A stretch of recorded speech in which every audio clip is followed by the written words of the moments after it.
What's up, guys? This is Brickmansion Films. Today I'm just gonna be giving you guys a short tutorial on chroma keying in Sony Vegas.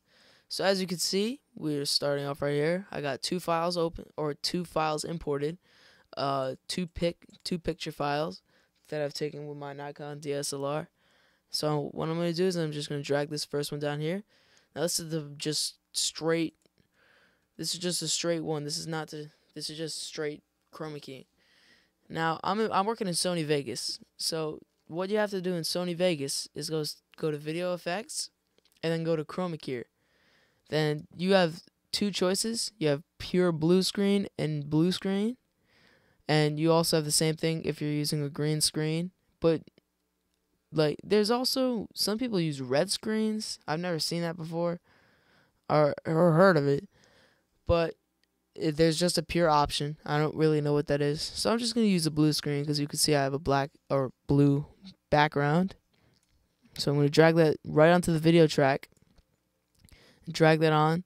And as you can see, the blue is now black. That means it's transparent.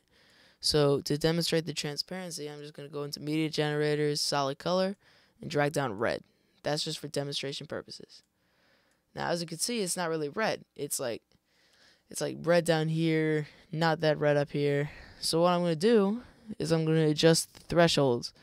Now, if you want to, you could hit show mask only, but I don't find that very useful.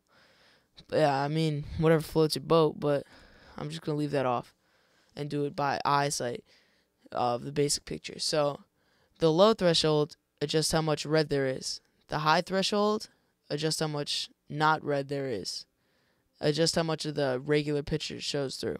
So now what I'm going to do is it's different for everybody, but you have to adjust it to where you have a perfect red background. Almost there. Alright, there. Now you can see I have a perfect red background, except for some spots. Here, let me fix that. There we go. Now it's perfect. The entire thing's red. And if you want to add a little to smooth up these lines, you could add the blur up or bring the blur up. Some people think it looks good all the way blurred. I disagree. I think it looks good just a little bit blurred.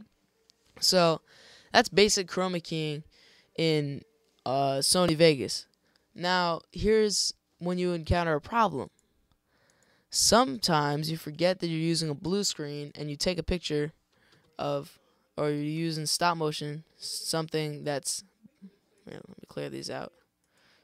Something that's blue, as you can see this figure. Now, chroma keying this in Sony Vegas, it's not possible.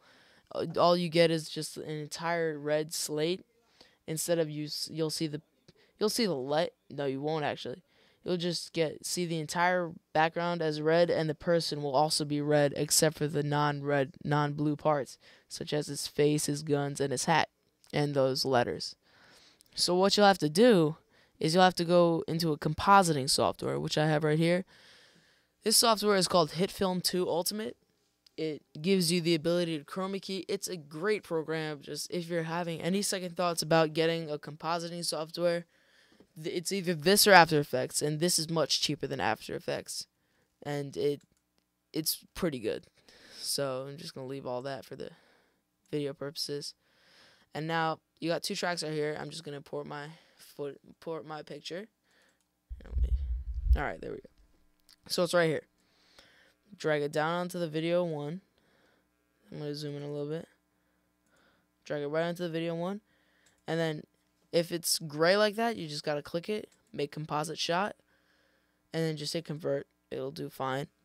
And then I would duplicate the track. And now what you want to do is you want to apply your chroma key, which you'll find in here. Just search it.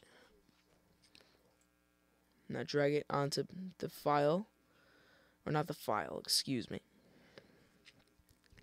The video track, and now what you gotta do is hit chroma key, and then find the color that you want by dragging this thing.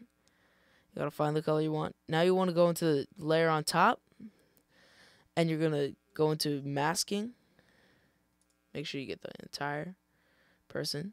Mask. And I'll just do a mask over the guy. I'm just going to do it real quick for the video's sake. I would use freehand mask for this, considering you're using a Lego figure and not a rectangle or a perfect circle. Wow, that's bad.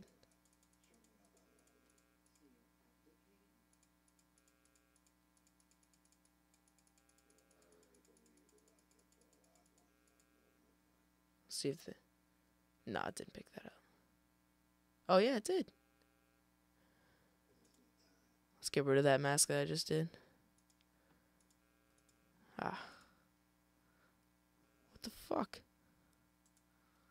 Alright, I gotta redo this. My bad. Just real quick.